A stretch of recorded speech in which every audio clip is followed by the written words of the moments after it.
나요? 자, 여러분이 함께 기도하겠습니다. 게라는 아브라함과 나홀과 하란을 낳았다. 하란은 롯을 낳았다.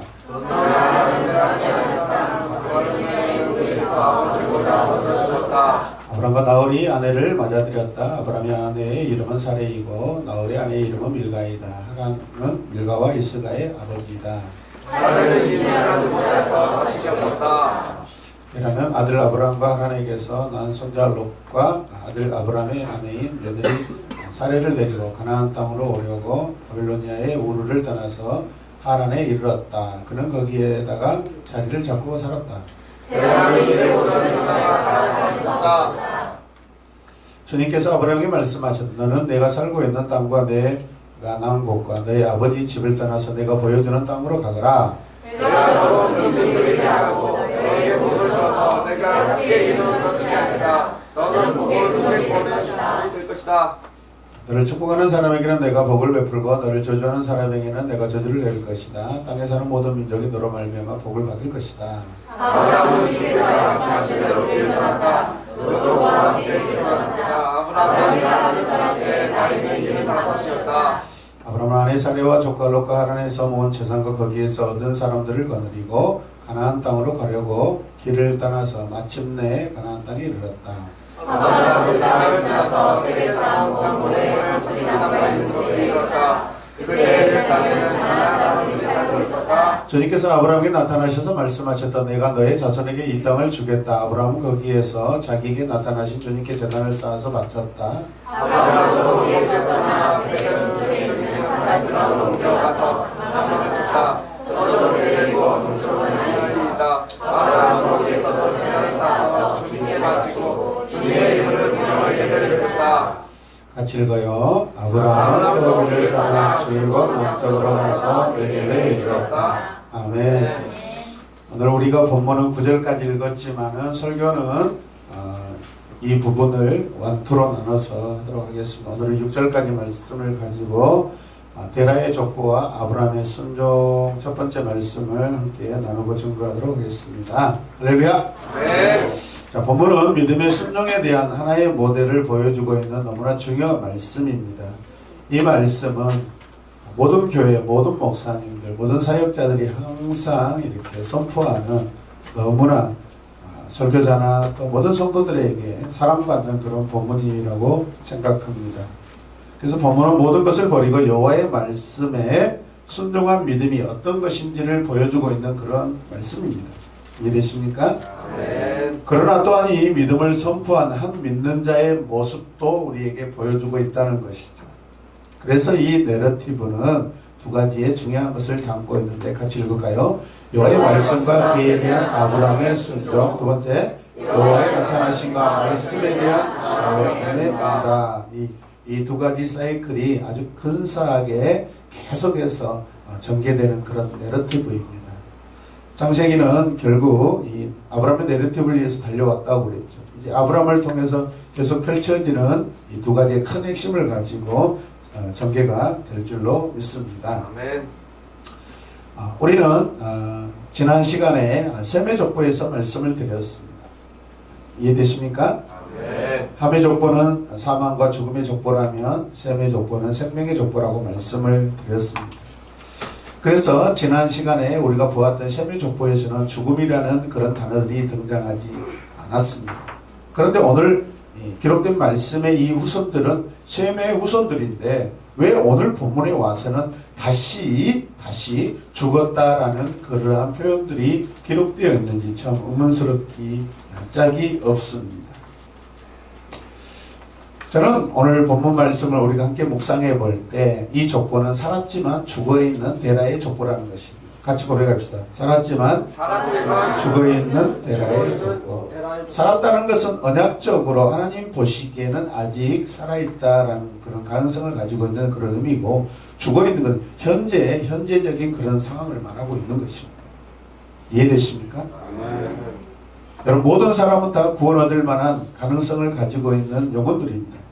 그렇다면 그 영혼이 여러분 현재적으로는 죽어있지만은 미래적으로는 여러분 소망적으로는 살아있는 것입니다. 이해되시면 아멘. 아멘. 그래서 지금 지난 시간과 이번의 족보들이 갑자기 역설적으로 또 바뀌어 있는 것입니다. 오늘 성경 기록자는 이 본문에서 우리에게 뭔가를 전달하려고 이렇게 기록하고 있고 하나님의 의도도 그렇게 있다는 것을 여러분 믿으시길 바랍니다. 네. 자, 27절과 28절 말씀 보면 데라의 족보는 이러하다. 누구의 족보예요? 데라의 족보. 자, 같이 읽어요. 데라는 아브람과 나홀과 하란을 낳았다. 하란은 롯을 낳았다. 그러나 하란은 그가 태어날 땅 바빌로니아의 우리에서 아버지보다 먼저 죽었다. 갈대아 우르라고 개혁 개정에 나와 있지만 우리 샤번역에서는 그 갈대아를 바빌로니아라고 이렇게 지칭하고 있습니다. 데라의 족보에 나타나는 그 세 아들은 아브라함과 나홀과 하란이라고 이렇게 말씀하고 있습니다. 우선순위에 입각하여서 인물의 중요성을 가지고 순서가 정해져 있습니다. 자, 그런데 그 뒤에 보면은 다시 순서가 바뀝니다. 아브라함에서 어디로 바뀌어요? 하란으로 바뀌어 있습니다. 자, 하란은 누굴 낳습니까? 롯을 낳았다. 그러나 하란은 그가 태어날 땅 바벨로니아의 우르에서 아버지보다 먼저 죽었다. 그러니까 상반절에서는 언약적인 순서로 아브라함을 이야기하고 있지만은 하반절에서는 현재적인 이 족보의 상태를 말할 때 누구를 이야기합니까? 하란을 이야기하고 롯을 이야기하고 이 사람들은 장차 죽을 사람들이에요, 여러분. 그래서 마지막에 먼저 죽었다라는 것을 계속해서 지금 우리에게 보여주고 있는 것입니다. 이해되십니까? 네. 예. 그래서 27절, 28절에 이 가시적인 주인공은요, 데라와 하란과 롯입니다. 따라하십시오. 가시적인 주인공은 데라와 하란과 롯이다. 데라와 하란과 롯이다. 예, 이들은 생체적으로 생물학적인 장자들이거든요. 그러나 생물학적인 장자들인데 이들은 살아있다, 죽어있다. 죽은 상태로 지금 우리에게 성경이 우리에게 지금 교훈하고 있습니다. 이해되십니까? 네. 그래서 이 27절의 결론이 뭐냐면 죽었다래요. 죽었다. 그래서 죽었다라. 죽었다. 예. 그러고 나서 29절 말씀을 같이 읽을까요? 시작. 아브라함과 나홀이 아브라함의 아내의 이름은 사레이고 나홀 아내의 이름은 밀가이다. 하란은 밀가와 이스가의 아버지다. 제가 중간중간에 추가적인 이 단어들을 넣어놨어요. 아브라함과 동생 나홀. 그러니까 하란이 형이고 가장 큰 형이고 둘째가 누구예요? 아브라함이고 나홀은 막내 셋째라는 것입니다. 이 본문에도 역시 여러분 아브라함은 장자가 아니고 처자인데 나중에 또 둘째 아들이 복을 받는 그런 전형적인 성경에서 자주 보여주는 그런 내러티브가 등장하고 있습니다. 근데 우리가 여기서 볼 것은 이 본문 안에서 밀가라는 여자, 이스가라는 여자들이 나타나는데 그들의 여러분 이 이름의 의미가 뭐예요? 여왕이고 내려다보고 바라보다. 굉장히 중요한 위치에 있는 그런 사람들이라는 것이죠. 여러분 이 데라의 족보에 나타나고 있는 이 사람들은 당시의 그 지역에 굉장한 인물들이라는 것을 우리가 볼 수 있습니다. 한낱 촌뜨기가 아닙니다. 여러분. 엄청난 부와 명예와 물질을 가지고 있는 그런 사람들이고 그들의 존재 자체가 그들의 며느리들이 그들의 딸들이 그 여인들이 적어도 그 지역에서 여왕입니다. 여왕. 퀸이에요. 퀸. 이해되십니까? 네. 그런데도 그들은 죽어있는 상태예요. 어떤 죽어있는 상태일까요?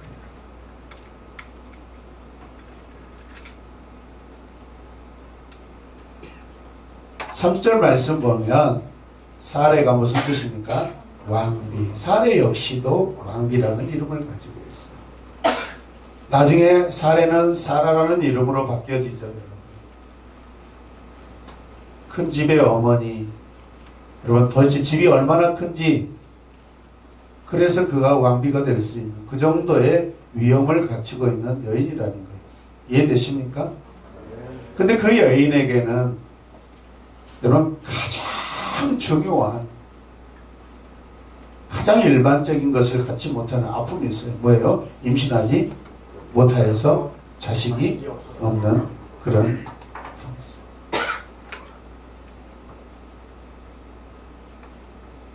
명예가 높고 물질을 많이 소유했지만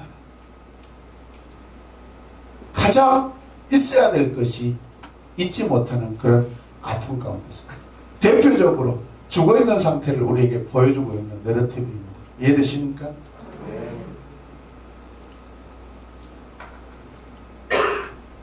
31절 말씀 계속해서 봅시다. 데라가 그 아들 아브라함과 하란의 아들인 그의 손자 롯과 그의 며느리 아브라함의 아내 사레를 내리고 갈대의 우르를 떠나 가나안 땅으로 가고자 하더니 하란에 이르러 거기 거류하였으며 라고 말씀하고 있습니다.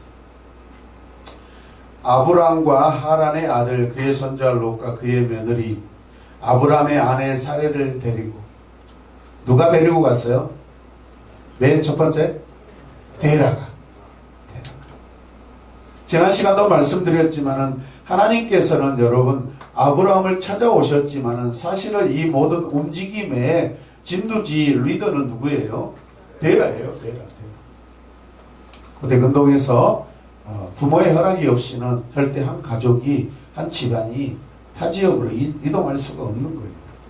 이해되시면 아멘. 아멘. 이런 부분 안에 숨겨져 있는 하나님의 그런 손길과 거기에서 반응하고 있는 믿음의 사람들의 모습을 우리가 조금 더 묵상하며 보자는 거죠.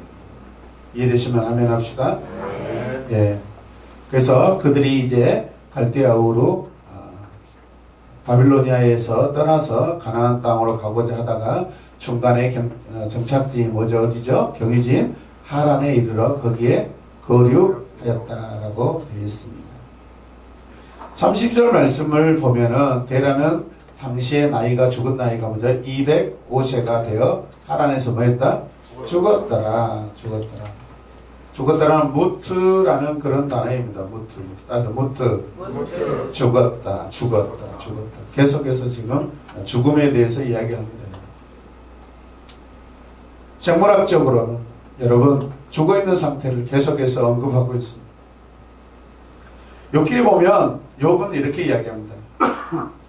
사람이 지혜가 죽었다라고 표현합니다. 지혜가 죽었다라고 표현합니다. 여러분 한번 보실래요? 같이 읽어요. 시작. 욥기 12장 2절 너희가 죽으면 지혜도 죽겠구나. 우리가 죽으면 지혜도 죽고 지혜가 죽으면 사람이 죽는 것 같다는 거예요. 역설적으로 이야기하면 반대로 이야기합니다. 사람이 아무리 여러분 잘난 척해도 그가 지혜가 없으면 죽은 듯한 사람이라는 거예요. 여러분. 사람이 죽으면 생물학적으로 죽으면 그가 가지고 있는 그 지혜도 다 죽은 상태라는 거예요. 이해되시면 아멘. 써먹을 수가 없어요. 표현할 수가 없어요. 그렇다면 32절 말씀을 통해서 우리에게 보여주고 있는 이 죽음은 육체적인 죽음과 함께 영적인 죽음, 그 다음에 하나님과의 관계적인 죽음도 있다라는 것을 우리에게 보여주고 있는 것입니다. 육체적인 죽음, 영적인 죽음, 관계적인 죽음이 지금 되어 있는 상태라는 것이죠. 여러분과 저는 지난주 말씀에서 셈의 족보, 언약을 담고 있어서 살아있는 족보라고 말씀을 드렸습니다. 그런 차원에서 오늘 이 데라의 족보는 인간적으로 죽었고 생물학적으로 죽었고 영적으로도 죽은 상태입니다. 하나님과 관계적으로 지금 죽어있는 데라의 족보입니다. 그런데 하나님이 언약 안에서 살 가능성을 가지고 있는 족보라는 것도 암시하고 있습니다. 그게 한 사람이 살아남아가지고 움직이고 있습니다. 누구죠? 아브라함. 우리 인생이 사탄의 손아귀에 있으면 살았어도 죽은 것이지만 하나님의 손에 있다면 우리는 죽었어도 살아있는 것입니다. 할렐루야. 지난 오후 찬양 예배 때 깡여사, 그 깡여사의 등 뒤에는 누가 있어요? 손이 있는데 누구의 손이에요? 하나님의 손. 우리 인생도 보이지 않지만 하나님의 손. 저는 그 영상 보면서 맨 처음에 그 손을 쫙 빼는 순간 그냥 스르르 무너지잖아요. 생기가 사라져버리잖아요. 움직이는 게 사라져버리잖아요. 그거 보면서 얼마나 가슴이 쿵했나.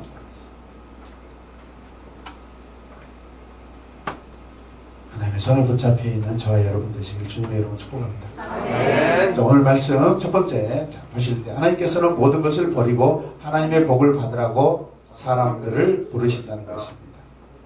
하나님은 항상 우리를 부르실 때 복을 받으라고 부르십니다. 할렐루야. 저와 여러분을 이 자리에 부르신 목적은 하나님의 복을 받으라고 우리를 부르신 줄로 믿으시길 바랍니다. 오늘 이 내러티브의 첫째 부분은 아브라함에게 임한 하나님의 말씀, 이 말씀이 굉장히 여러분 시적으로 표현되어 있습니다. 기록되어 있습니다. 그냥 딱딱하게 여러분 그렇게 기록되어 있는 것이 아니라 굉장히 시적인 문구로 기록되어 있다는 것. 물론 여러분들은 잘 이해 안 되시겠지만 굉장히 구체적으로 대구법으로 이렇게 굉장히 시적으로 이게 기록되어 있어요. 하나님의 역사는 찬양이고 노래이고 시이고 아멘 의미가 있는 거예요. 여러분. 우리 인생 딱딱하지 않습니다. 죽은 듯하지만 그 안에 찬양이 있고 시가 있고 노래가 있고 할렐루야 의미가 있다는 것을 말씀하고 있는 것이죠. 그래서 하나님의 축복과 함께하는 새로운 부르심으로 우리를 이끌어가고 있는 것입니다. 한 사람을 새로운 부르심으로, 새로운 시작으로 부르시고 계십니다. 할렐루야. 근데 이 부르심은 이교도에게 임한 하나님의 말씀이라는 것이죠. 여러분 지금 이 가족, 이 아브라함은요 하나님을 신실하게 믿은 신앙인이 아닙니다. 이교도입니다. 이교도. 우상 숭배자입니다. 지금. 그래서 죽어 있는 것입니다. 그래서 관계적으로 죽어 있는 것입니다. 이해되십니까? 아멘. 저와 여러분들이 여러분 하나님 앞에 처음 부름받기 전에 우리도 마찬가지 이교도였습니다. 저는 젊은 나이에 직장 생활을 시작하면서 전국 팔도 강산을 이렇게 차를 몰고 돌아다니는 그런 직업이었습니다. 하나님께 너무 죄송한데 고속도로를 달리면서 이런 산세를 보면 어디가 명당자리고 이게 다 눈에 보여요. 저기에다가 묘를 쓰면 복을 받겠다. 그런 교육을 받고 자랐잖아요. 유교적으로. 야, 저기 산세 좋다. 딱 저기가 있습니다. 이게 눈에 보면, 도사들의 눈에 보면 딱 자리가 있습니다. 아니나 다를까 그게 딱 무덤이 써져 있어요. 그런 생각을 하고 살았고, 그렇게 판단하고 살아왔습니다. 제가 하도 그런 이야기를 잘하니까, 우리 형님이 저를 대견스레 생각하고, 너도 어느 정도 경지에 올랐다고 저를 자랑스러워 하더라고요. 근데 제가 배신을 때리고 예수께로 와버렸습니다. 어떻게 무덤을 잘 써서 사람이 복을 받겠습니까? 이미 썩어서 없어져 버릴까. 하나님 모를 때는 그런 이교도적인 그런 생각과 삶을 살았습니다.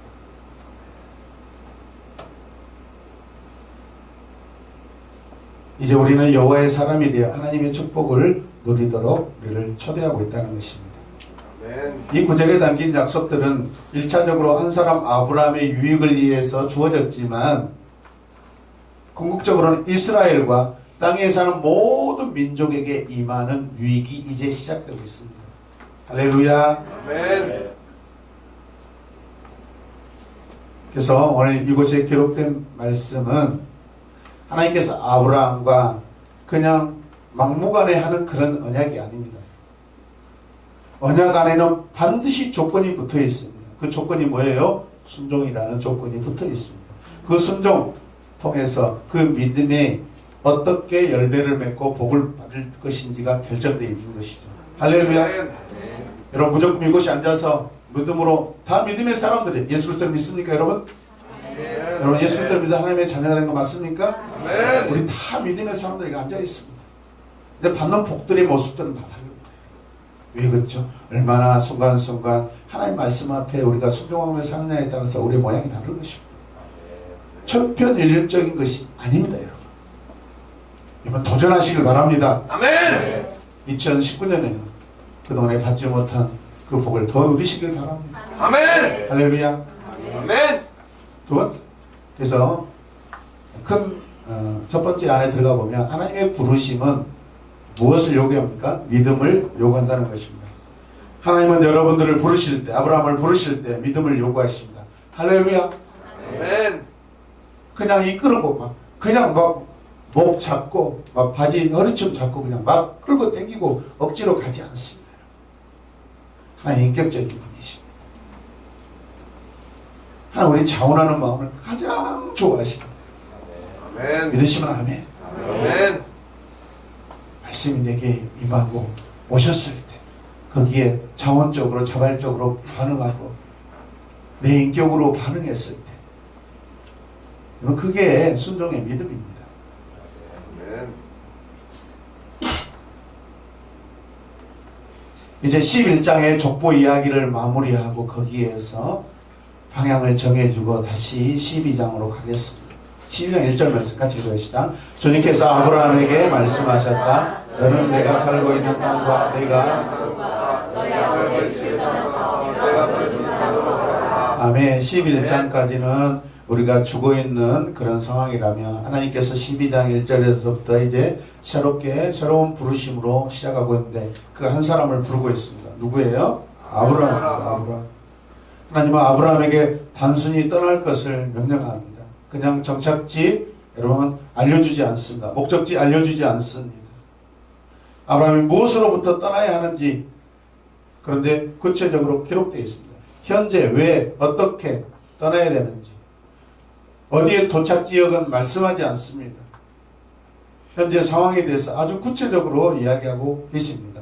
뭐예요? 그의 땅, 에레치, 고향을 말하는 것이고 친척, 친족들 그가 같이 관계했던 이 땅의 모든 사람들 얼마나 많은 사람들 여러분 적어도 떠나려고 할 때 많은 사람들이 끈끈하게 정을 맺고 있기에 어쩌면 가지 못하게 했을 수도 있어요. 가지 말라고 부탁했을 수 있어요. 같이 함께 살자고 부탁할 수도 있어요.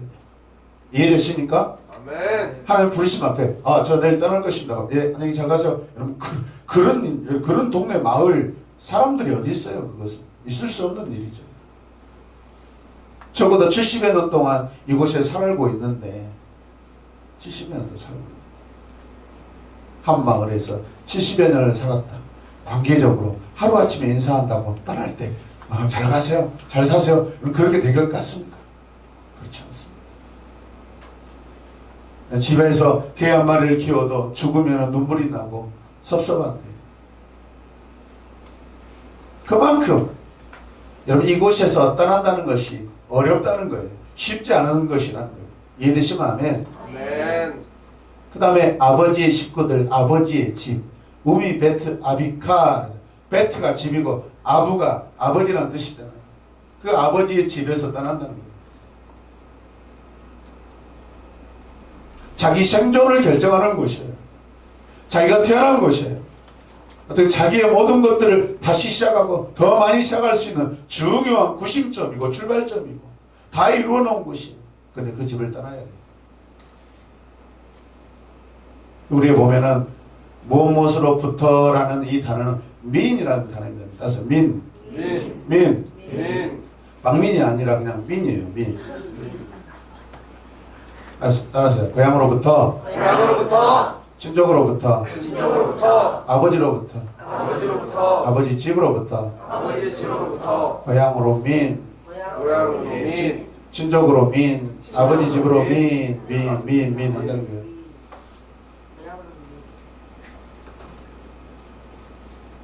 자, 그러나 그는 하나님께서 보여주실 땅에 대해서 아무것도 듣지 못합니다. 사실 하나님의 명령은 무엇을 하면 안 되는지를 구체적으로 밝히는 일이 종종 있지만 어떤 일이 일어날 것인지에 대해 상세하게 말씀을 안 하십니다. 여러분 우리가 예수 그리스도를 믿어 하나님의 자녀가 됐습니다. 그러면 예를 들어서 우리 민집사님에게 말씀 영향 받고 은혜 엄청 받았어요. 그렇죠? 맞습니까? 적어도 그러면 이번에 인생의 모든 문제를 다 해결받았어요. 그래서 앞으로 세세하게 아마 기도하면서 기록해놨을 거예요. 2019년에는 무슨 일이 일어나고 2020년에 무슨 일이 일어나고 2021년에 무슨 일이 일어나고 하나님은 세세하게 앞으로 10년 개발 계획표를 싹 주시고 막 20년 후에는 막 이든이가 어떻게 살고 있고 어떤 여자친구를 데리고 오고 막 아이는 몇 평 아파트에서 자기 남편하고 어떻게 막 새록새록 살고 있으니 다 그런 이야기를 다 받았습니까? 그렇지 않나. 이 말씀을 묵상하면서 이 부분이 굉장히 저에게는 제 마음에 와닿았어요. 우리가 앞으로 나아갈 길에 대해서 하나님께 전혀 정말로 어떻게 보면 되게 너무나도 서운할 만큼 세세하게 이야기해 주지 않으신다는 거예요. 하나님 왜 이렇게 내 인생 속 시원하게 5년 후에 10년 후에 20년 후에 내가 어떻게 살게 될 것인지, 도대체 돈을 얼마나 벌고 어떤 집에 살게 될 것인지, 우리 자식은 어떻게 될 것인지 이거 알고 싶은데 알고 싶지 않아요 여러분? 알고 싶지 않아요? 예? 서울대학교를 갈 건지 전남대학교를 갈 것인지, 여러분 호남대학교를 갈 것인지, 강주에서 제일 유명한 강주대학교를 갈 것인지, 여러분 도대체 어떻게 될 것인지 알고 싶잖아요 여러분. 최종 회사님 가족이 도대체 몇 월 며칠 날 내 아들이 태어났기 때문에 어떤 모습 태어났는지 알고 싶은데 안 가르치시죠. 이유가 뭘까요?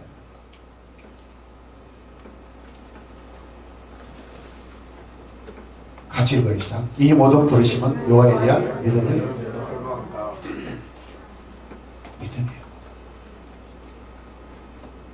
보이지 않는 믿음을 가져야 돼요. 따라가는 믿음을 가져야 돼요. 그냥 팔로잉하는, 순종하는 믿음, 오비언스의 믿음을 가져야 돼요 여러분. 그냥 가는 거예요 여러분. 아멘. 하나님은 그걸 원하셔요. 부르실 때 그냥 따라가는, 그 듣고 갈 때 즉각적으로 여러분 가다 이점에서 너 여기까지 왔어, 수고했어, 왼쪽으로 가라, 다시 돌아가라. 왜 이러세요 하나님? 오던 길 돌아가라뇨. 하나님 왼쪽, 하나님 저 지금 좋은 땅을 놔두고 왜 이리 척박한 곳을 가야 돼요? 여러분 우리는요 마치 우리 인생 20년 30년 모든 걸 다 알면 진짜 편할 것 같죠? 절대 그렇지 않습니다. 오히려 더 반발이 일어나고 반역이 일어나고 불순종이 일어납니다. 차라리 우리 인생은 모르고 묵묵하게 하나님 이끄신 대로 따라가는 것이 우리에게 오히려 복입니다. 아멘. 심승 형제가 앞으로 15년 후에 대한민국 통일 대통령이 된다고 딱 하나님이 예를 들어서 말씀을 주셨다. 저 인생 대통령 준비하다 그렇지 않습니다. 놀고 먹어도 나는 대통령이야. 맞습니다. 김 목사에게서 엄청난 교회 부흥이 일어날 수적으로 몇만 명이 될 거예요. 감사합니다. 전도를 가지 않습니다. 어차피 하나님이 하실 거니까. 노력하지 않습니다. 어차피 하나님이 하는 것입니다. 하나님이 하신다는데 뭐 내가 굳이 하나님 일에 방해가 되면 되겠어? 가만히 있어야지. 우리 인생은 이렇습니다.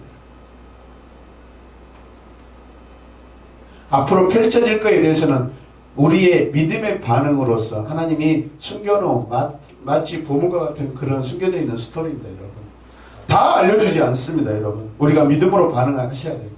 이해되시면 아멘.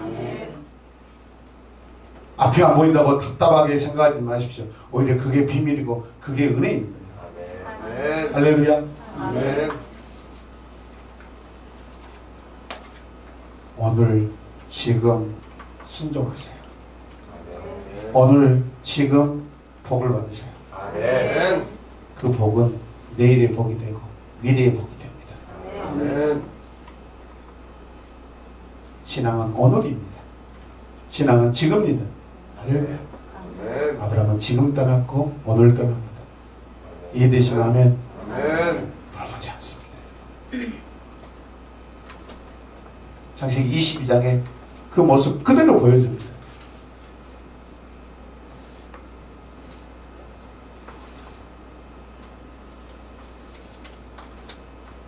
아브라함이 믿었다고 말하지 않지만 창세기 15장 6절은 그 사실을 확증해주고 있고요. 히브리서 11장 8절도 아브라함이 이 상황에 대해서 어떻게 했는가를 말씀하고 있습니다. 같이 읽읍시다. 믿음으로 아브라함은 부르심을 받았을 때 순종하고 장차 자기 몫으로 발을 따르려에 나갔습니다. 그런데 그는 어디로 가는지를 알지 못했지만 떠난 것입니다. 부르심을 받았을 때 순종하고 어디로 가는지를 알지 못했지만은 어떻게 했다? 떠났다는 거예요. 이 믿음이에요. 믿음. 알지 못하고 보지 않고 보이지 않지만은 믿음으로 간 거예요. 순종으로 간 거예요. 할렐루야. 아멘.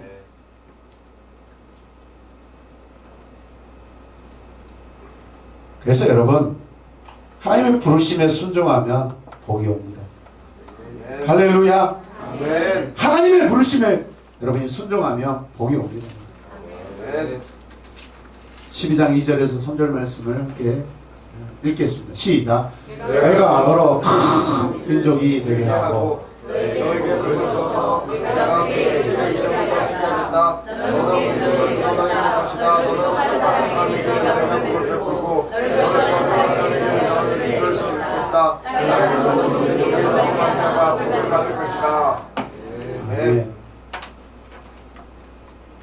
당연한 말씀이라고 생각하고 몇 번이나 이 본문을 설교했는지 몰라요.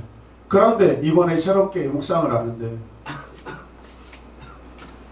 정말 여기에서 거저주는 은혜가 있더라고요. 아브라함이 지금까지 한 것이 뭐였는데, 눈에 보이게 한 것이 뭐였는데, 우리가 적어도 우리 인간적인 눈으로 봤을 때 그가 뭐 탁월하게 하나님 앞에 뭐 탁월한 게 무엇인데, 그런데도 하나님께서 그 순종에 일방적인 이렇게 복을 베풀고 계신 것을 볼 때 하나님 얼마나 이 순종을, 그 믿음을 얼마나 중요하게 생각하는 것을 제가 깨달았습니다. 할렐루야. 여러분, 순종하는 게 쉽지 않습니다. 여러분, 순종 훈련 한번 해보실래요? 과연 몇 명이나 남아날까요? 제가 여러분들에게 부탁했을 때 기쁨으로 할 수 있는 그 순종의 모습 몇 분이나 계실까요? 예전에도 말씀드렸죠. 어느 교회 목사님 새벽 2시, 3시에 전화해가지고 김 지사님, 제가 이 밤에 갑자기 서울 가야 되는데 운전 좀 해주십시오. 목사님, 지금 자다 일어나고 지금 짜증이 나는데 지금, 왜 지금 이 시간입니까? 다른 사람 없어요? 택시 불러서 가시고, 뭐, 열차 타고 가시죠. 그런 분은 창고로 가시라고 그랬잖아요. 우스갯소리지만. 여러분, 항변이 없는 믿음, 순종, 이게 복입니다. 할렐루야. 왜냐하면 관계적으로 상대방에서 바라봤을 때, 그래요, 목사님. 조금만 기다리세요. 제가 갈거 나갈게요. 어떤 상황이 여러분 마음을 흡족하게 하고 기쁘게 하죠. 시원하게 하죠. 두말할 것도 없는 후자이지 않습니까? 하나님과 우리 관계에서도 마찬가지입니다. 다 이 모든 것들이 관계적으로 지금 기록되어 있습니다. 모든 것들이 관계적이죠. 내가 복을 베풀겠다. 대상자가 있어야 복을 받는 거예요, 여러분. 저주를 할 것이다. 대상자가 있어야 복을 받는 거예요. 저주를 하는 거예요, 여러분. 이 모든 것들은 다 관계를 말하는 거예요, 관계입니다. 할렐루야. 아멘. 말씀은 관계입니다, 여러분. 성경은 관계입니다. 하나님은 관계이십니다. 우리 모두가 관계이십니다. 관계에 성공하시길 바랍니다. 할렐루야. 여러분, 관계에 성공할 때 여러분 전도가 됩니다. 오늘 말씀 보면 처음 명령이 있고 그에 따라서 세 가지 약속이 주어지는데 큰 민족이 되고 크게 이름을 떨치게 하고 복의 근원이 되게 하겠다라고 세 가지의 약속을 하나님이 아브라함에게 하십니다. 이 약속은 다시 한번 부가적인 세 가지 추가적인 약속을 또 보장하고 있습니다.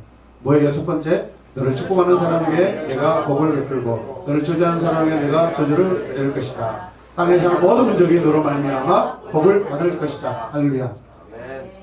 우리 집사님들, 여러분 때문에 여러분 주변에 사는 이웃들이 복을 받는다고 생각하면서 이거 목사님, 내 복 받기도 아까워 죽겠는데 물을 나눠줘요. 사랑하는 성도 여러분, 우리가 큰 민족이 되고 크게 이름을 떨치고 복을 나눠주는 자가 될 때 놓쳐서는 안 될 것이 있습니다. 여러분, 크면 무조건 좋습니까? 이름이 유명해지면 무조건 좋습니까? 돈을 많이 버는 게 무조건 좋습니까? 승진하면 무조건 좋습니까? 지난 시간에 니무롯은 우리보다도 비교할 수 없는 어마어마한 큰 사람이고 큰 성을 각 지역에 짓고 다니고 결국에 마지막에는 바벨탑이라는 어마어마한 가돌 큰 탑을 쌓게 됩니다. 그는 큰 사람이었습니다. 큰 사람. 큰 것을 지었습니다. 큰 성의 주인이었고 큰 도시의 주인공이었고 큰 탑의 여러분 지도자였습니다. 그럼에도 그는 무너졌습니다. 우리가 누구 손에서 크고 우리가 누구 손에서 이름이 유명하냐, 그것이 더 중요합니다. 하나님의 손에서 크시기 바랍니다. 세상에서 큰 손이 되지 마시기 바랍니다. 이해되십니까? 2절 3절 말씀 같이 읽으시다. 내가 너로 큰 민족이 되게 하고 너에게 복을 주어서 내가 크게 이름을 떨치게 하겠다.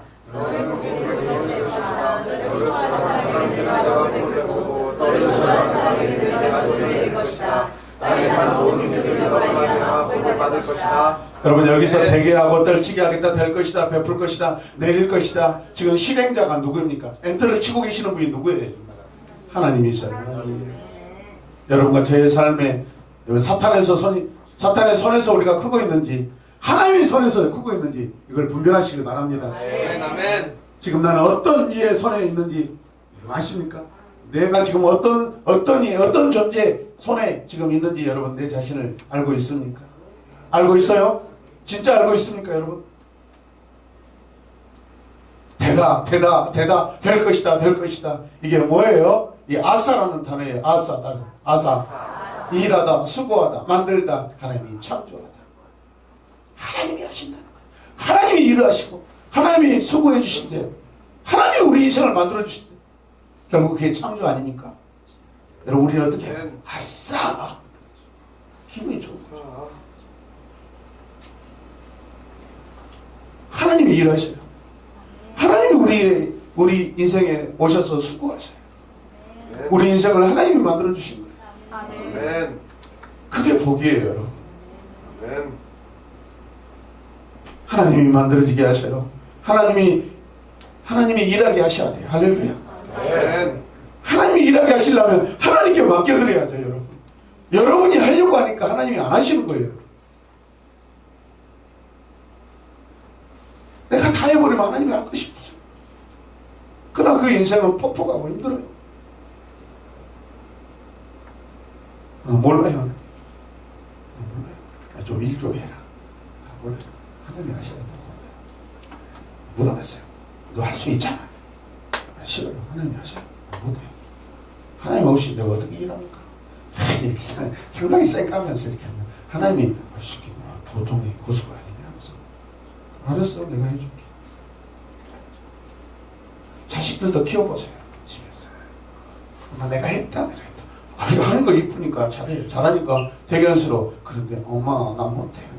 그냥 바보같이 못한다고 하는 게 아니라 엄마 난 못해. 엄마가 해줘. 엄마가 해주면 더 좋다. 엄마가 해줘요. 엄마가 조립해줘. 엄마가 밥 해주면 더 맛있어요. 엄마가 해준 반찬이 더 맛있고 엄마가 해준 밥이 더 맛있고 엄마가 사다 주는 과자가 더 맛있어요. 말이라도 이렇게 하면은 듣는 엄마가 기분이 찢어지고 엄마도 아싸, 우리 딸이 나를 인정하네. 아싸, 내가 할 수 있어. 내가 할게. 하지 마세요. 내가 할게. 우리 집에도 그런 존재가 있어요. 내가 할게. 하지 마세요. 내가 할게. 기분이 확 상해버리려다가 자식이라 참아요. 어떠세요? 우리 실상 아닙니까요? 하나님이 일하시고 수고하시도록 하시라. 아멘. 아멘. 하나님이 내 삶에서 일하시고 만드실 때 내 삶이 무엇 되는 거예요. 아멘. 아멘. 그때 우리가 어떤 고백이 있다고요? 아싸, 신나다. 신날 수가 있는 거예요. 이 말씀에는 같이 읽어요. 시작. 하나님의 부르심에는 목적이 있으며 아브라함의 순종을 복을 가져온다는 의미를 강조하고 있다. 아멘. 아멘. 오늘 말씀에서 이 복이라는 단어가 무려 5번이나 계속 등장하고 있습니다. 그렇다 이 복이라는 것은 핵심어예요. 핵심. 키워드예요. 키워드. 내가 너를 큰 민족이 되게 하겠다. 혹은 내가 내 이름을 위대하게 하겠다라는 말은 물질적 부유함을 의미하고 하나님과 관계적인 부유함을 의미해요. 두 가지를 다 충족하고 있어요. 여러분. 세상의 이 세상의 것과 영적인 모든 것들을 다 포함하고 있는 거예요. 왜? 하나님은 그 모든 두 세계 안에 굳이 나눌 필요도 없지만은 모든 세계 여러분 주인이시기 때문에 그걸 다 주시는 거예요. 이해되시면 아멘. 아멘. 장식의 내레티브 안에서 여러분 이게 굉장히 두 가지 약속이 있습니다. 이것들이 굉장히 밀접하게 관계되어 있어요. 그래서 오늘 본문에 나와 있는 이 복이라는 이 단어는 바라크라는 단어입니다. 바라크. 복. 여러분이 생각하는 막 어떤 큰 집, 돈을 많이 번다 그런 뜻이 아니에요. 복은 뭐예요? 첫 번째, 무릎을 꿇다, 하나님께 빌다, 예배드리다, 찬양하다, 하나님의 이름으로 축복하다, 인사하다, 하나님께 축복을 받다, 번성케 함을 받다. 그 어디도 돈에 대해서 이야기가 없어요.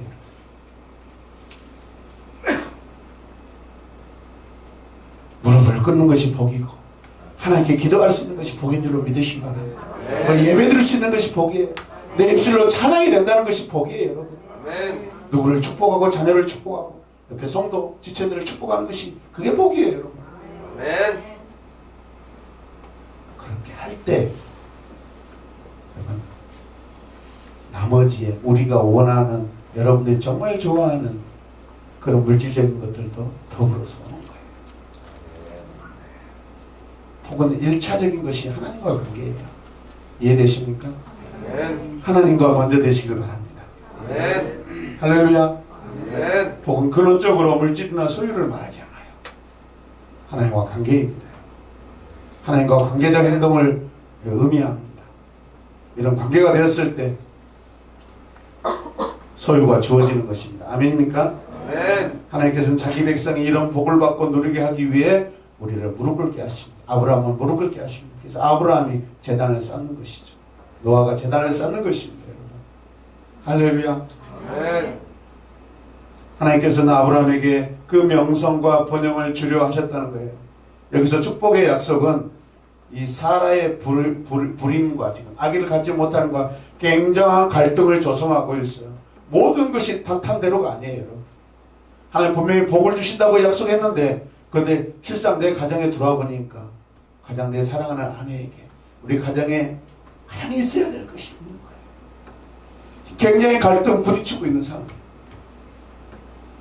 우리 복을 받고 우리가 복을 약속받고 현재 복을 받고 있는 그런 인생을 살고 있지만 우리 안에, 우리 가정 안에, 우리 부부 안에, 우리 자녀들과의 관계 안에 결정적인, 여러분,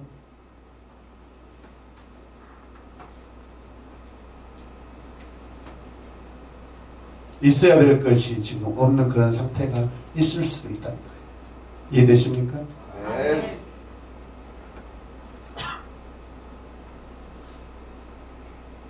그럼에도 순종은 하나님의 축복을 먼저 족장에게 그리고 나중에 이스라엘에게 주신다는 조건이 하나님 말씀 안에 숨겨져 있습니다. 할렐루야.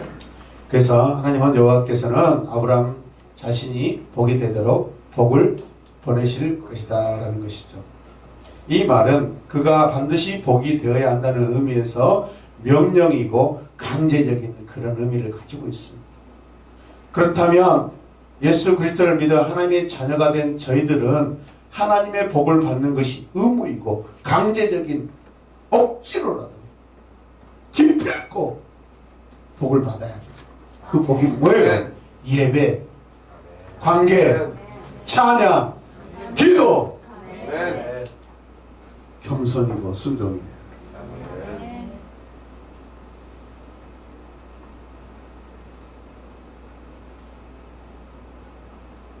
하나님의 축복의 목적이 뭐예요? 하나님의 축복의 목적 같이 읽어요. 아브라함은 여호와의 복을 땅의 족속들에게 열 책임이 있습니다. 열어줄 책임이 있습니다. 보통 사람입니까? 여러분 때문에 누가 복을 받다고 생각해요?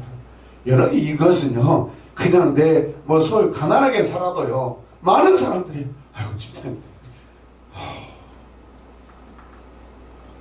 우리 반장님 때문에, 우리 과장님 때문에, 우리 대리님 때문에, 우리 실장님 때문에, 사장님 때문에 제가 복을 받았어요. 제가 사장님하고 사업을 해가지고 이렇게 복을 받았어요. 사장님 안 만났으면 어떻게 할 뻔했어요. 그 밥 안 먹어도 배부를 일이에요. 이해되십니까? 그것이 더 큰 복이에요.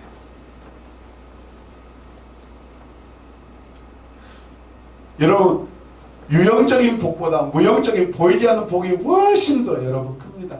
이해되시면 아멘 합시다. 이 말씀은 부요함을 부요하시는 하나님의 약속과 함께 아브라함이 갖고 있는 하나님에 대한 지식을 반드시 공유해야 한다는 거예요. 하나님에 대한 지식을 반드시 공유해야 한다. 여러분, 이런 설교를 처음 들었을 거예요. 이 본문 안에요, 어마어마한 아브라함의 사명과 소명이 있더라니까요. 아브라함에게 주어진 이 복은 믿음과 순종을 통한 주님과의 관계와 결코 분리될 수 없다는 거예요. 따라서 아브라함이 자기가 가는 곳으로 전달하는 것은 아브라함의 책임이에요. 아멘. 하나님이 그것 때문에 아브라함을 부르셨어요. 아브라함 때문에 가나안 땅이 아니라 모든 민족이 복을 받게 하셔요. 할렐루야. 그러나 아브라함에게는 하나님이 아는 지식이 있어야 돼요. 하나님을 아는 지식이 있어야 전달할 수 있는 거예요. 하나님의 복을 알아야 그가 복을 전달할 수 있는 거예요, 여러분.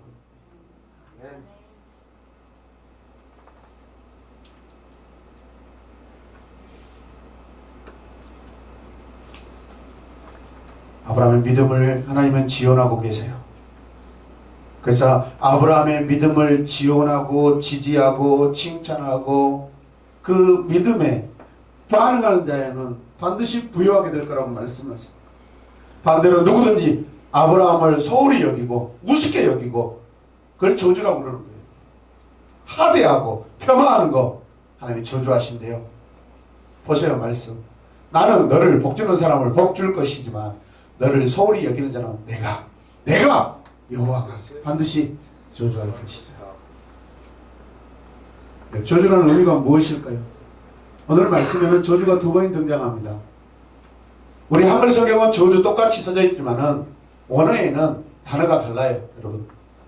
근데 의미들은 비슷하더라고요. 첫 번째는 뭐냐면 이 첫 번째 쓰인 이 저주는 아라르에 따른 아라르 포기하다는 거예요. 우리 인생의 주인이 누구예요? 여호와예요. 근데 저주라는 건 뭐예요? 하나님이 그 인생을 포기해버리는 것이 저주예요. 관계가 끝나는 거예요. 너 포기한다. 이 관계가 끊어지는 것이. 그게 저주예요. 막 욕하고, 아이씨, 진짜 열전 단양, 막, 진짜 막 그런 게 아니에요. 관계가 끝나버리고, 포기해버리고. 관심 끝. 그게 저주예요. 이 저주가 구체적으로 어떤 의미를 가지고 있는지 아세요? 같이 읽어봐요. 포기하다, 장벽을 세우다, 금지하다, 능력의 장애를 부게하다, 축복의 자리와 능력으로부터 뭐하다? 제거해버려요. 아무것도 할 수 없어요. 장벽 세워버려요. 더 이상 올 수가 없어요, 여러분. 그게 지성소예요, 여러분. 뭐죠, 그게? 성막 가리개예요. 더 이상 아무도 못 들어가요. 하나님 아무도 만날 수가 없는 거예요.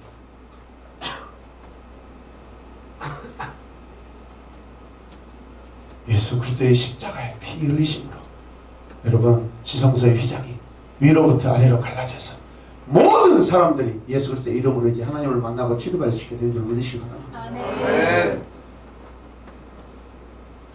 저주도 관계예요. 이해되시면 아멘 합시다. 아멘. 두 번째 저주는요, 칼날이라는 단어예요. 칼날.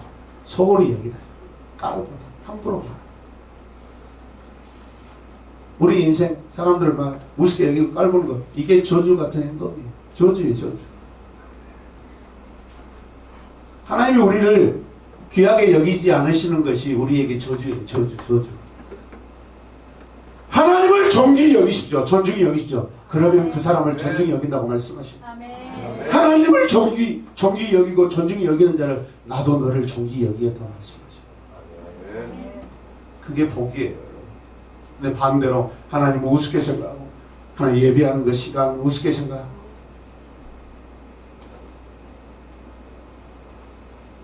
우리의 공동체 모임, 회중 모임을 아주 가볍게 여기고 자기 마음대로 판단하고 생각하는 것, 그게 저주예요.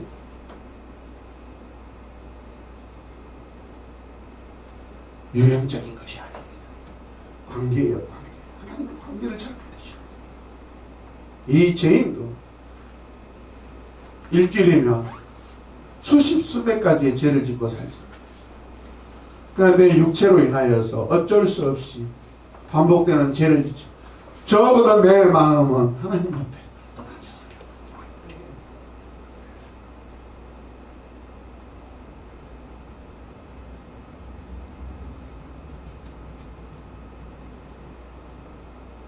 내 육은 날로 날로 새하지만 내 영은 날로 날로 새로워진 줄을 믿으십니다. 아멘.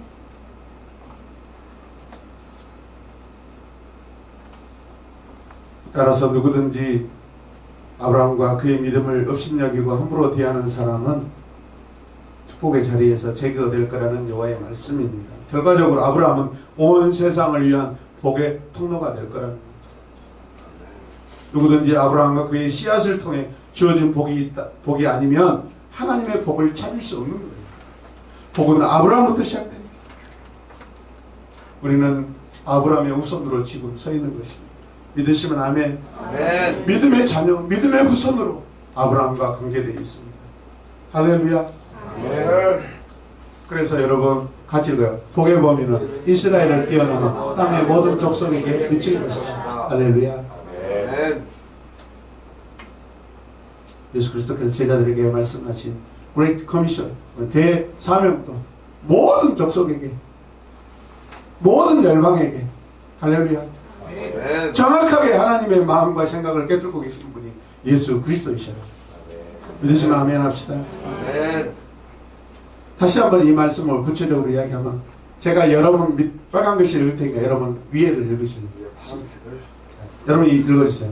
땅의 모든 족속이 스스로 복을 받을 것이다. 그들이 아브라함과 그의 후손을 어떻게 대하느냐에 따라서, 이해되세요? 아멘. 여러분 반대로 하겠습니다. 여러분은 스스로 복을 받을 것입니다. 하나님과 어떤 관계를 만드냐에 따라서 여러분은 스스로 복을 받을 것입니다. 하나님과 어떤 관계를 만드냐에 따라서 아멘. 아멘. 저 때문에 복 받지 않아요. 최근에 어떤 교회에서 어떤 목사님은 자기 때문에 대한민국과 강주 땅에 북한다고 막 굉장히 그런다고 그러시죠. 어떻게 보면 굉장히 비전적이지만 잘못하면 굉장히 위험해요. 나 때문에 강주가 복을 받. 큰일 났어요. 주님 때문에. 아멘이니까. 아멘. 본인이 모세 같대요. 모세. 전형적인 이단으로 가려고 하는 거예요. 예수 그리스도를 드러내지 않고 왜 이렇게 모세를 앞세우는 거예요? 전형적인 과거 율법주의 유대인들의 사상이에요. 여러분. 우리 교단의 교회에서 이런 이야기를 하고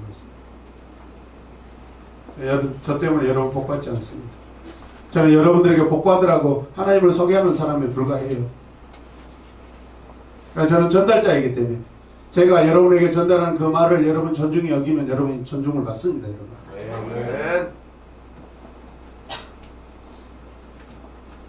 그게 두 번째, 같이 읽으시죠. 하나님의 말씀을 믿는 자는 누구든지 그분을 순종함으로 따라야 한다. 순종하시겠습니까? 아멘. 이 부분에서 강조되어야 하는 핵심 부분은 그 부르심에 대한 아브라함의 순종이라는 거예요. 순종.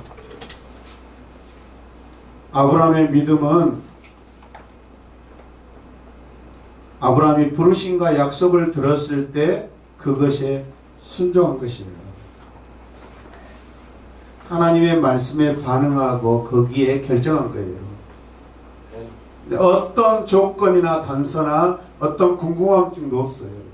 말씀 안에 어떤 것이 아브라함이 하나님께서 너의 본토 친척 아비집을 떠나 내가 지시할 땅으로 가라 했을 때 아브라함은 여호와께 한 번 더 물었다. 제가 어디로 갈까요?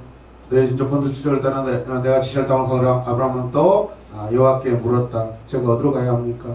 그렇게 기록되어 있잖아요. 충분히 아브라함이 그렇게 했다면 왜 성경이 그것을 기록하지 않았겠어요? 아브라함은 이런 방구도 없습니다.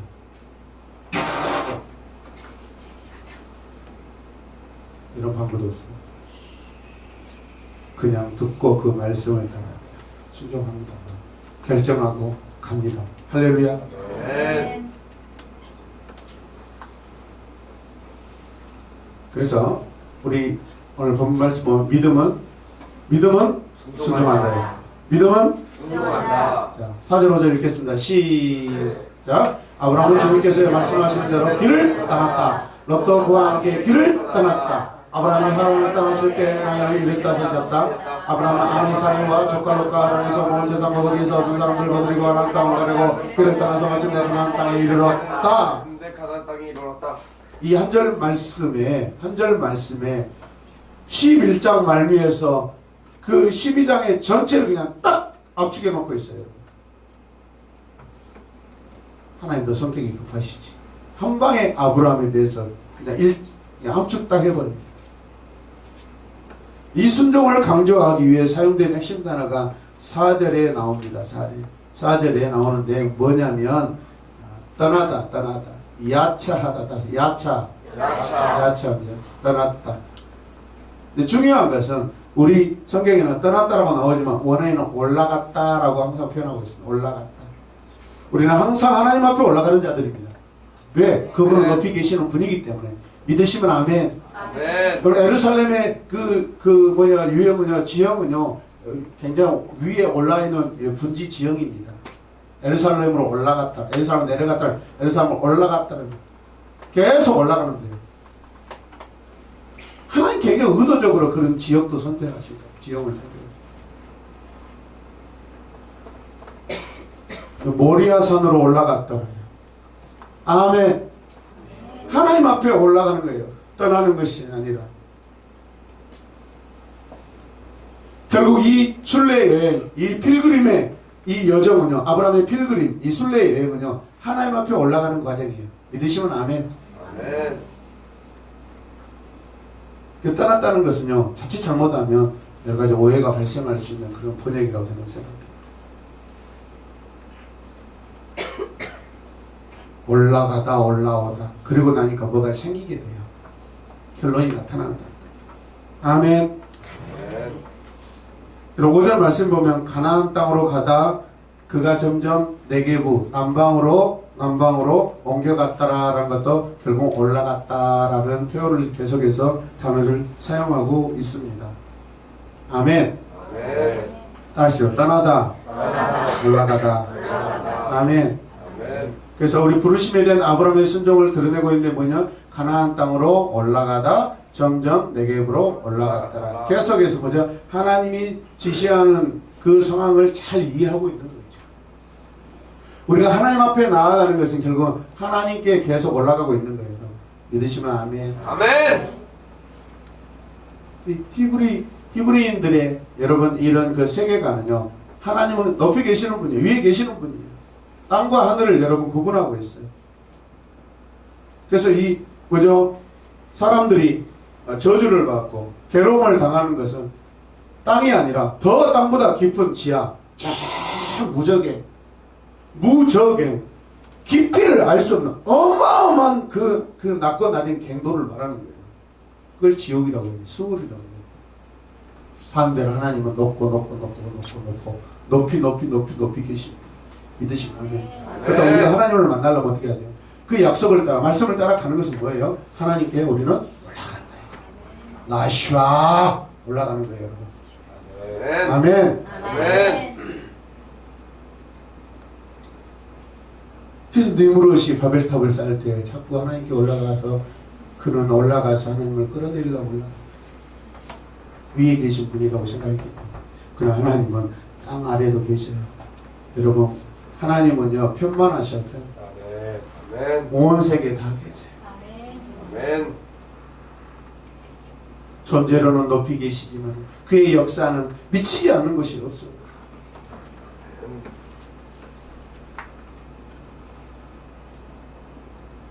아브라함의 이 순례에 관하여서 그의 믿음을 이해하는데 굉장히 중요한 자격 조건이 있어요. 아브라함이 순례 여행을 하는데 자격 조건이 있어요. 말씀이 너무 많죠. 같이 읽어요. 시작.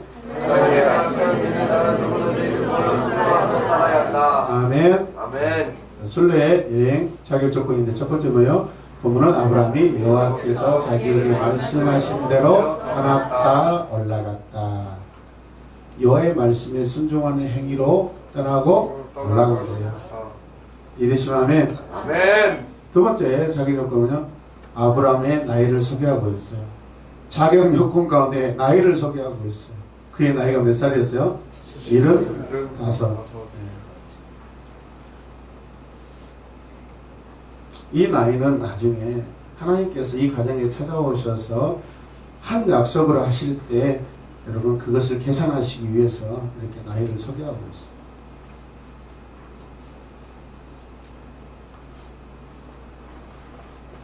다시 말하면 아브라함과 아내 이 사라의 사이에 나이가 많은데 이 사라의 이 불임 사실을 은근히 지금 소개하고 있으면서 이 내러티브 안에서 긴장 요소로서 우리에게 지금 계속해서 넣고 하고 있는 거예요.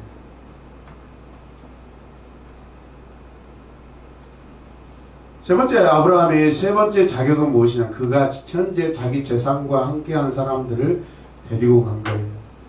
여러분 지금 이 본문에서는 그 아버지 집에서 떠나온 것이 아니라 하란에서 떠나올 때 가나안으로 떠나올 때 거기에서 자기가 모은 재산과 거기에서 모은 사람들을 말하는 거예요, 여러분. 이해되십니까? 아멘. 이제 하나님께서 아브라함에게 단독적으로 그에게 허락하신 복들을 지금 가지고 아브라함이 떠났다고 지금 그렇게 이야기하는 거예요. 그래서 12장 5절 말씀 보면 같이 읽어요. 아브라함은 아내 사레와 조카 롯과 하란에서 어디에서? 하란에서 갈대아 우르가 아니라 하란에서 모은 재산과 거기에서 얻은 사람들을 거느리고 가나안 땅으로 가려고 길을 떠나서 마침내 가나안 땅에 이르렀다. 여기에서는 굉장히 비밀이 있습니다. 여기서 아브라함은 모은 재산과 사람들을 거느리고 올라가고 아내와 조카 롯을 거느리고 올라갑니다. 굉장히 적극적인 동사입니다. 취하다, 손으로 붙잡다. 아브라함이 하나님의 마음을 가지고 하나님의 사명을 가지고 그 사람들을요, 여러분 데리고 갑니다. 거기에서 안주할 수 있어요. 적어도 롯도 마찬가지. 자기 할아버지가 거기서 죽었기 때문에 삼촌 나 여기서 안 떠날래요. 충분히 그럴 수 있어요. 그런데 강권적으로 조카와 아내를 데리고 여기서 또 그들을 거느리고 취해서 강하게 붙잡고 가나안 땅으로 가는 것입니다. 이게 아브라함이 너무나 중요하게 우리에게 보여주는 사명인들을 믿으시기 바랍니다. 그런데 중요한 것은 이 구절에 숨어있는 의미가 있는데 이 모은 재산과 얻은 사람들, 노예를 말하는 것도 아니고 종들을 말하는 것도 아니고 어떤 물질적인 것들을 말하는 것이 아니에요. 영향력이에요. 아브라함이 하란에서 잠깐 경유할 때 그가 그곳에서 잠시 동안 그들에게 여호와를 아는 지식을 전했다는 거예요. 그 영향력을 말하고 그것을 재물로 표현하고 있고 그걸로 인해서 사람들이 모아졌다고 얘기하고 있는 거예요. 유형적인 지금 그런 물질을 말하는 게 아니에요.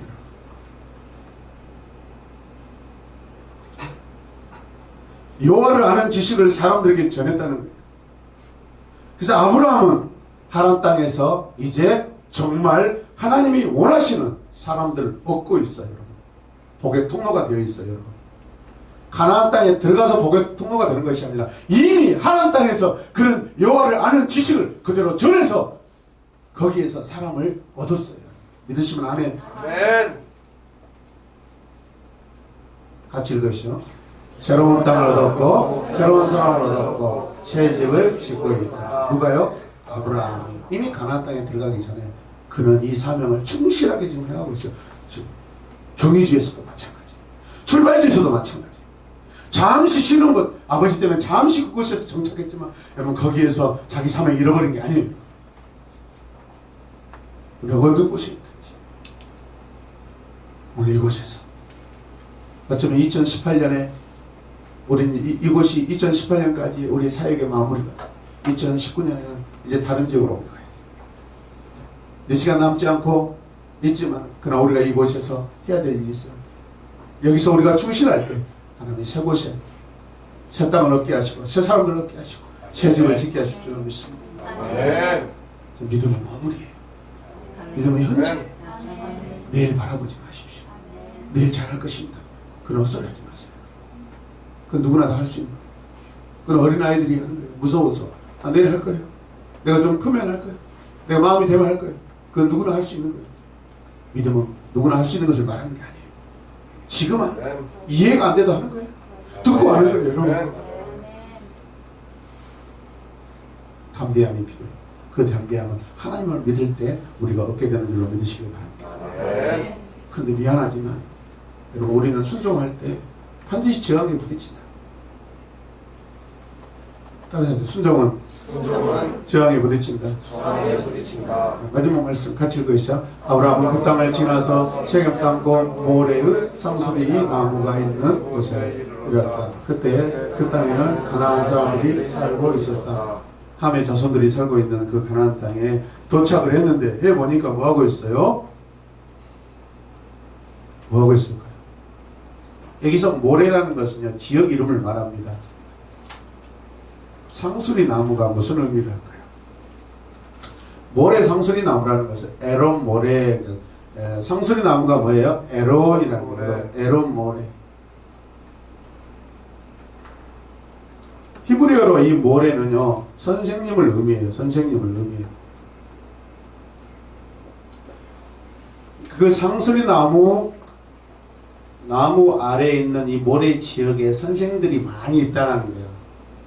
가르치는 자가 많이 있다는 거예요. 근데 이곳에 이교도들이 살고 있잖아요. 뭘 가르치고 있겠어요? 우상? 숭배. 우상의 신을 가르치고 있어요. 어쩌면 이것이 우상의 신전일 수 있어요. 아브라함이 하나님의 약속을 받고 여러분 믿음으로 나와서 도착한 곳은 짠! 너무나 준비되고 완벽하게 준비된 곳이 아니라 오히려 그곳은 불신자들이 그곳에서 불신을 가리키고 우상을 숭배하고 하나님을 대적하고 있는 행위를 하고 있는 그곳이었다는 거예요. 저와 여러분들이 하나님 앞에 은혜로 부름받아서 구원받고 우리가 나아가는 길에 여러분 탄탄대로 준비되는 그런 삶이 있는 것입니다. 새신자들은 오해하죠. 예수 믿으면 이제 내 인생 복을 받는다고 생각해요. 그런데 여지없이 그 다음날 교통사고가 나고 교회를 좀 올라오고 그러면 사고가 나고 최근에 들은 이야기 교회 올라가는데 뭐 사고가 나고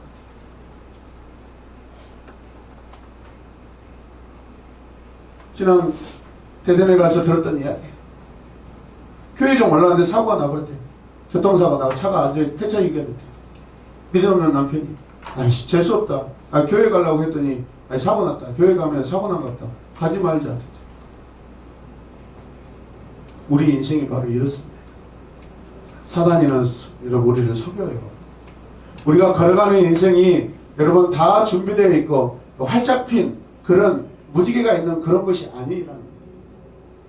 우리가 도착하고 우리가 살아야 될 것은 결혼해서 보니까 남편이 예수 안 믿지. 결혼해서 보니까 어떻게 보면 아내가 나보다 더 믿음이 없지. 자식을 낳았는데 내 뜻대로 안 되지. 내가 태어났는데 우리 부모님 우상 숭배하고 보장된 것이 아니에요. 무슨 뜻이에요? 적어도 우리가 하나님의 부름받아가지고 써야 될 그것은요, 내가 믿음으로 개척해야 될 것이에요. 그래서 하나님이 가르쳐주지 않은 거예요. 야, 너 거기 가면 저 모래땅에 거기 엄청난 가나안 신전이 있다. 너 거기 가면 사람들이 우상 숭배하고 있어. 아브라함 가서 조심해. 잘해라. 나 안 갈래요. 충분히 그럴 수 있어요. 하나님 알려주시지 않나요? 우리 인생 다 알려주시잖아요. 내가 개척해야 돼요. 믿음으로 하는 행위예요. 믿으시면 아멘. 네. 가나안 제사장들이 활동한 그 장소를 말하고 있는 거예요. 모래 상수리 나무라는 것은. 그 땅에 가나안 사람들이 살고 있었다. 창세기 전반에 걸쳐 가나안 사람들은 하나님을 대적하는 사람들이에요. 우상 숭배하고 있다는 거예요. 아브라함이 도착해서 얼마나 놀랐겠어요. 하나님을 알고 지금까지 왔는데 이곳에 보니까 자기 고향에서보다도 더 엄청난 해신 달신을 다 섬기고 있고 자식들을 잡아다가 막 제사로 몰래 제사를 드리고 있고 인신 제사를 드리고 있고 더하면 더하지 덜하지 않아요. 너무나 힘든 상황에서 우리는 하나님께 부름받았습니다.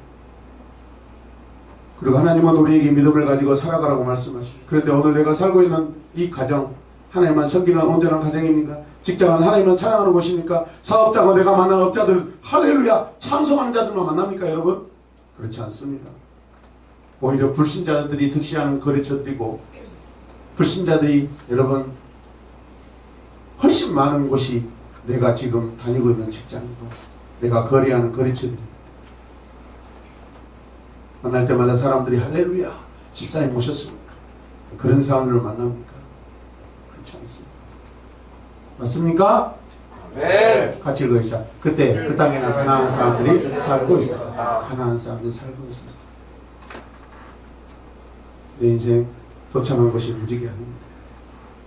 아니죠? 아니죠?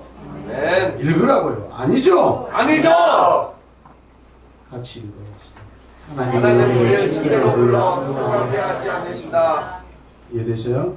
내가 살고 아멘. 있고 내가 살아가야 하는 거, 내가 정착해야 하는 것은 오히려 그곳에서 이교도들과 불신자들과 우상주의자들과 함께 살아야 하는 것이, 우리가 사는 곳이 언제나 신앙의 장소가 아니라는 거예요.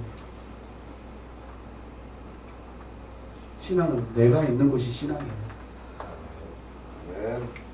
나 때문에 신앙하는 거예요. 우리가 그곳에서 신앙을 가르치고 함께 찬양하도록 부름을 받았습니다. 아멘. 아브라함 외로워요, 영적으로. 근데 그곳에서 여전히 아브라함은 믿음을 지키고 왔고 지키고 있고 지켜갈 것입니다. 아멘. 하나님이 허락하신 가나안의 상황은 약속을 받았다고 어려움이 없는 것이 아니라는 것을 말씀하는 거예요. 가나안은 우리가 경작해야 될 땅이지 완전히 다 준비된 땅은 아니에요. 여호수아 여러분 세대가 들어갔을 때 여러분 다 준비된 곳이었으면 아니, 성을 무너뜨려야 되고 싸워야 되고 죽여야 되고, 그리고 나서 자기 조상들이 해보지 않는 농사도 지어야 돼요. 경작해야 될 것입니다. 우리 인생, 하나님이 우리에게 주시는 인생, 우리 삶의 터는 경작해야 될 것이에요.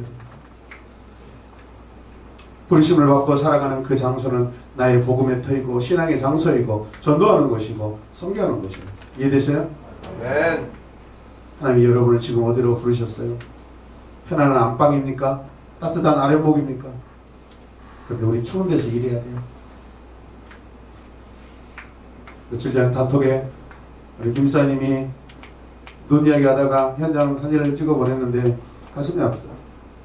그 전에 우리 또 최입사님이 최근에 아내를 통해 들은 이야기, 이 추운 날씨에 밖에서 작업하고 수작업하고 한다고 우리가 가슴이 너무 아팠어요. 악수할 때만 손을 만져봅니다. 거칠고 얼마나 추우실까. 귀가 막 떨어져 나갈 그런 추위일 텐데 거기에서 찬양하고 계시죠. 거기에서 하나님을 섬기고 계시잖아요. 아멘. 우리는 2018년의 마지막 주일 예배를 드리고 있습니다. 그렇게 힘들게 1년을 달려왔는데 어쩌면 2019년은 더 고난일 수 있어요, 여러분. 너무 안심하지 마세요. 그래서 우리는 오후 찬양 예배 때 요배 도표를 불러야 돼요. 같이 읽어야 시다. 하나님 우리를 광야로 불러 순종하게 하시사 천국은 광야에서 빛이 난다. 아멘. 하나님의 사람들은 다 광야로 나갔어. 아브라함도 지금 광야로 나가 있고요. 모세도 광야로 나갔고, 할렐루야. 아멘. 엘리야도 광야에서 하나님을 만나고, 사도 바울도 다메섹 광야에서 하나님을 만납니다. 믿으시면 아멘. 아멘. 빌립도 광야에 나갔을 때 하나님의 사람들을 만납니다.